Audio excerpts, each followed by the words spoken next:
Toxic masculinity is a word that we have been hearing a lot in the culture. What is toxic masculinity? It's taking natural masculine traits that are unrefined, basically. So like an unrefined masculine man, he's kind of aggressive, but his aggression is not refined. There's no prudence around it, no temperance, anything like that. So it's like an unrefined man, basically. Toxic masculinity. But the same goes for women. And these next few videos are that. It's toxic femininity. And what that looks like in women. So let's check it out. Do we need men? No, men are. Why? They're just. Do we need men? No. Why? Because they suck. Do we need men? Not always. Why? We can live without them. No, because they suck. These aren't the real reasons. No. We can live without them quite easily, I think. It's hubris. Too much of it. We can live without men quite easily, which isn't true. Obviously, anyone with a basic understanding of the evolution of human beings or the timeline of human beings from hunter-gatherer till now would know that men are very necessary in society. So I find this so stupid, man-hating, basically, for no good reason either. It's just popular right now. It's like normal. It's the thing now to kind of hate men for being men. And I think that it's like a misplaced frustration with unrefined men or toxic men, which is understandable because who likes men who are troublesome? They break things, they hurt people, they're dangerous. You don't feel safe in your own neighborhood and in your own community because there's bad men running around.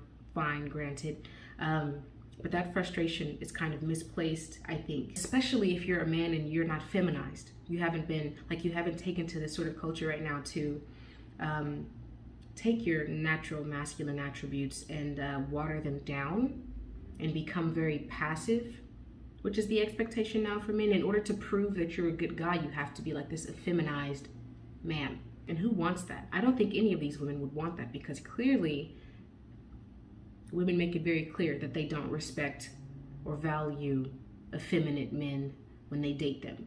So I don't think they mean what they're saying when they say, no, we don't need men. I think what they're saying is, what they should say is, we need good men to keep us safe from the bad men. I think that would be a better way of putting this instead of just, no, we don't need, get rid of all the men, all of them.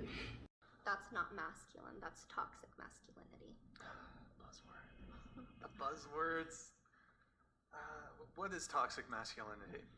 You should know that. You should know that. Yes, I'm asking you. No, I'm just saying that there's that kind of perception where I guess men can't yes, they could be the provider in the family, but they also can't show emotion or stuff like that. I feel like, or they just get so mad or like their emotions are so high where they end up showing it in anger. I feel like that happens a lot and I've seen that firsthand. Okay. What?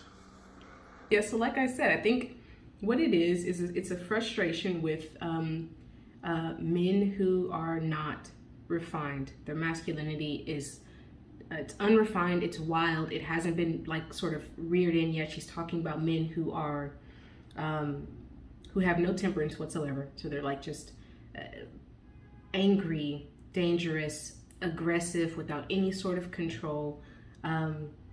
And I get that frustration, and I think absolutely there should be more men in popular media who are an example of what refined masculinity is, which is not effeminized and it's not passive. That's not masculinity, that's refined.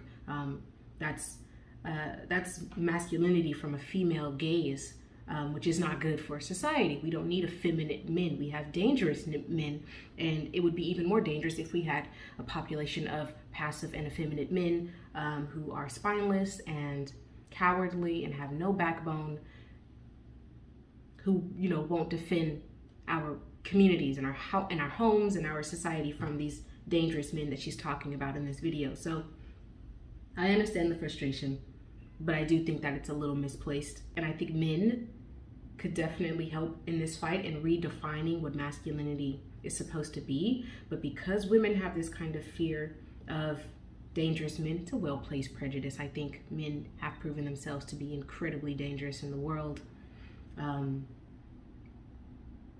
think men could do a better job of sort of representing what masculinity looks like when it's refined, when a man is prudent, even-tempered, he has just reasoning, just, you know, a pillar of strong masculine values and virtues.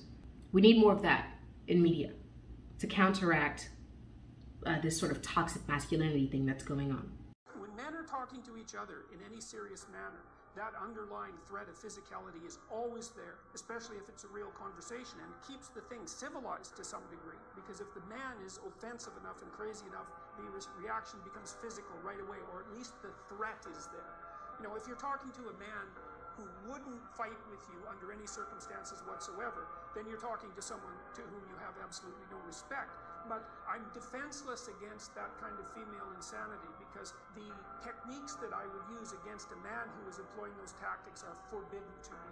So I don't know, like, it seems to me that it isn't men that have to stand up and say enough of this, even though that is what they should do. It seems to me that it's sane women who have to stand up against their crazy sisters and say, look, enough of that, enough man-hating, enough pathology, enough bringing disgrace on us as a gender. Yeah, absolutely.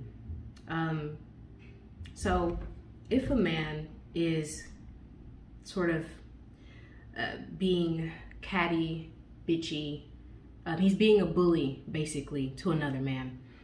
A man can defend himself against that. He can challenge him to a fight. He can crack him in the mouth, punch him in the jaw. What does a man do when a woman is being a bully to him? How does he defend himself against that? He can't, because he'd go to jail. A man can't punch a woman in the face for bullying him the way that he can with another man. So I do think absolutely that there's a responsibility for women to sort of check misandry whenever it appears, because oftentimes misandry is like,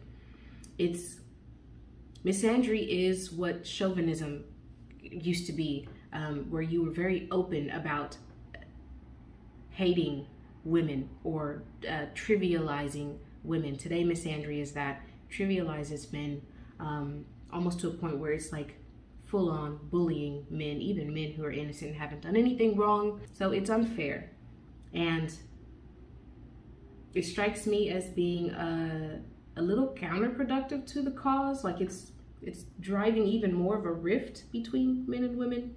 And it doesn't make sense to me, because women are now acting like the men who we claim we hate. Women are running around bullying men, openly hating men like it's a sport, like you get cool points for it. Yeah, absolutely. I couldn't agree that there's some responsibility for women to kind of stick up for men in these situations where the man is innocent and he's being bullied by women, because now it's popular. You get cool points for it. If you have a man who is truly very masculine and he's not going to apologize for it, he's almost inviting even more bullying, even more misandry, even more hate, which is totally unfair, because we really do need more men with strong masculine virtues in society.